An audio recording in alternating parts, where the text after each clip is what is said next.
El síndrome de Down es una de las condiciones médicas más relacionadas con el retraso mental como consecuencia de una alteración genética. Se considera que el síndrome de Down es una condición congénita caracterizada por retraso mental y varios tipos de malformaciones asociadas, que afecta aproximadamente a 1 de cada 800 recién nacidos de ambos sexos, de todas las etnias y estratos sociales. El responsable de este síndrome es un cromosoma 21, de sobra en todas las células de la persona afectada, y por este motivo también se le conoce como trisomía 21. Es la causa genética más frecuente de retraso mental leve y moderado. Los afectados tienen una gran variedad de condiciones médicas asociadas, tales como aumento de riesgo de padecer cardiopatías. La más común es la comunicación anteroventricular, de defectos visuales, de pérdida auditiva, otitis media, apnea durante el sueño por obstrucción, enfermedad de la tiroides, anomalías gastrointestinales, incluyendo etenosis o atresia duodenal, ano imperforado y megacolon, y también aumento del riesgo de padecer leucemia. La mayor parte de las dificultades de los niños con síndrome de Down para aprender el lenguaje se debe a la discapacidad intelectual, porque esta tiene un impacto especialmente notable sobre las habilidades comunicativas, ya que el aprendizaje del lenguaje depende mucho de las capacidades cognitivas. A continuación se exponen algunas de las habilidades cognitivas que suelen estar afectadas en la discapacidad intelectual. La primera es la generalización, que es la capacidad para aplicar la información aprendida de una situación a otra nueva situación. Los niños con síndrome de Down pueden aprender una habilidad en una determinada situación, pero les cuesta generalizar automáticamente a situaciones parecidas. La memoria es la segunda habilidad y se define como la capacidad de almacenar y evocar la información, las acciones y los acontecimientos. Se puede dividir en memoria a largo plazo y memoria a corto plazo. La memoria a corto plazo es importante para el habla y para procesar el lenguaje, y la memoria a corto plazo verbal es un área de especial dificultad para los niños con síndrome de Down, y en general tienen mejor memoria para recordar lo que ven que lo que oyen. La memoria auditiva es otro término de la memoria a corto plazo verbal, es decir, retener y recordar la información que acabas de oír. El procesamiento auditivo y el recuerdo de los sonidos emitidos al hablar se conoce como bucle fonológico. Este bucle de actividad cerebral está implicado en la memoria a corto plazo de la información verbal. Los niños con síndrome de Down tienen dificultades con el bucle fonológico. Y la memoria visual, que es la memoria operativa para las actividades visoespaciales, es más fuerte en los niños con síndrome de Down que la de las actividades verbales. Por ejemplo, cuando ven que les demuestras cómo poner en marcha el nuevo DVD, es más probable que recuerden cómo hacerlo que si se los dices verbalmente. Sus habilidades visuales son más potentes que las auditivas. Es por esto por lo que la lectura puede resultar tan eficaz para ayudar a los niños con síndrome de Down a progresar en el lenguaje.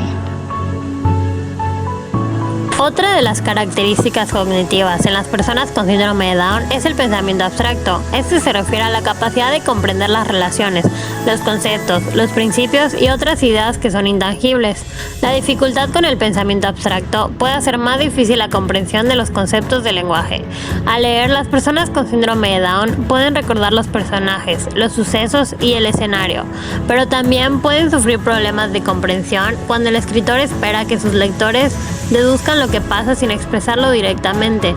El lenguaje figurativo, como las metáforas y las comparaciones, también presentan dificultades para algunas de las personas que son pensadores concretos. Otra de las características es la habilidad de procesamiento. En esto se encuentra el procesamiento visual.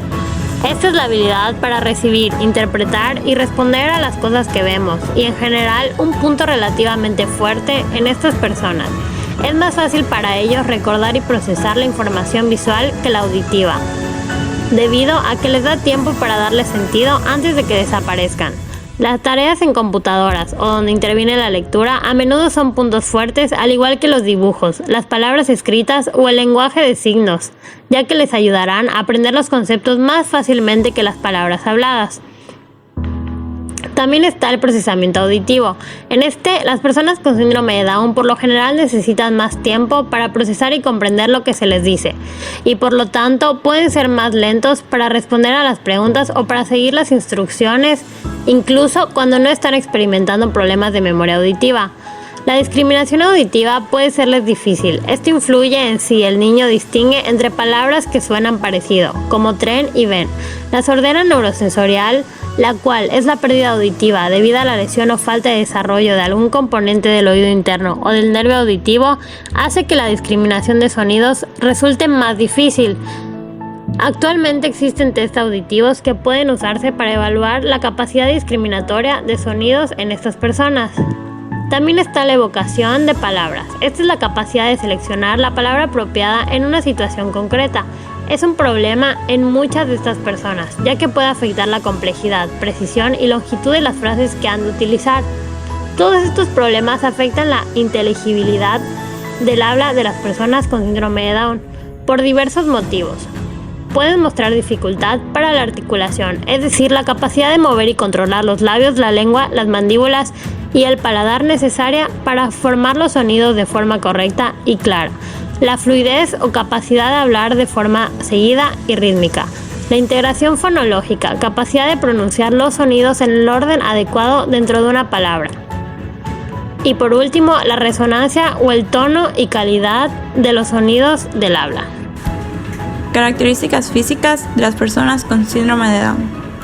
Primero tenemos el tono muscular. Es un problema serio y suele desaparecer con los años. La cabeza es algo más pequeña, las fontanelas un poco grandes, tardan en cerrar más de lo habitual. La nariz es pequeña y de puente bajo. Los ojos tienden a una línea ascendente. Las orejas son por lo general pequeñas y a veces prominentes. Tienen una boca de tamaño normal. La lengua sale a veces hacia afuera por la pequeñez de la boca y la falta de tonicidad muscular. Los dientes son por lo general algo pequeños y a veces con formas anómalas.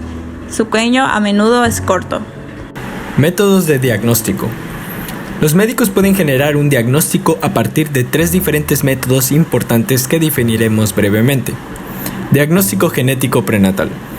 Es el cálculo aproximado del riesgo de presentar una enfermedad en determinado individuo. Se encuentra determinado por la edad materna, la edad gestacional y puede ser modificado por los antecedentes maternos. Tamizaje. Encuesta de la población con un marcador específico para identificar a los individuos con alto riesgo de presentar un trastorno específico. Diagnóstico clínico. Es el procedimiento mediante el cual el profesional de la salud identifica una enfermedad o el estado del paciente con la ayuda de varias herramientas que permiten definir su cuadro clínico. El diagnóstico genético prenatal se realiza principalmente a través de estudios invasivos como la biopsia de vellosidades coriales o amniocentesis y la realización de un cariotipo de cultivos celulares fetales, aunque existe un amplio porcentaje de complicaciones posteriores. Tamizaje prenatal. Otra posibilidad para conocer si el feto tiene trisomía 21 es a través de 2 pasos. Una prueba que se realiza en una muestra de sangre de la embarazada que no implica riesgo para la salud o la vida del feto. Aunque si esta prueba sale normal, no hay necesidad de hacer exámenes posteriores. Si de lo contrario es positivo, se recomienda una amniocentesis para valorar los cromosomas fetales.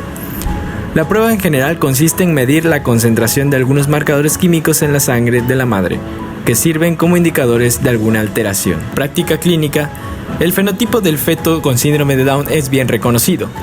Se caracteriza por múltiples dismorfías como braquicefalia, epicanto, puente nasal deprimido, protrusión lingual, cuello corto, retraso mental, entre algunos otros. Por otro lado, a pesar de que se pueda observar algunas características morfológicas de forma prenatal mediante ecografía, solo se puede confirmar cuando haya un reporte citogenético positivo. En relación con el síndrome de Down y la escuela, es importante mencionar que el papel desempeñado por los progenitores y la buena relación que construyen con la escuela favorecen procesos de inclusión, agregando que los profesionales de escuela deben compartir con la familia los cuidados propios que requieren los estudiantes con síndrome de Down.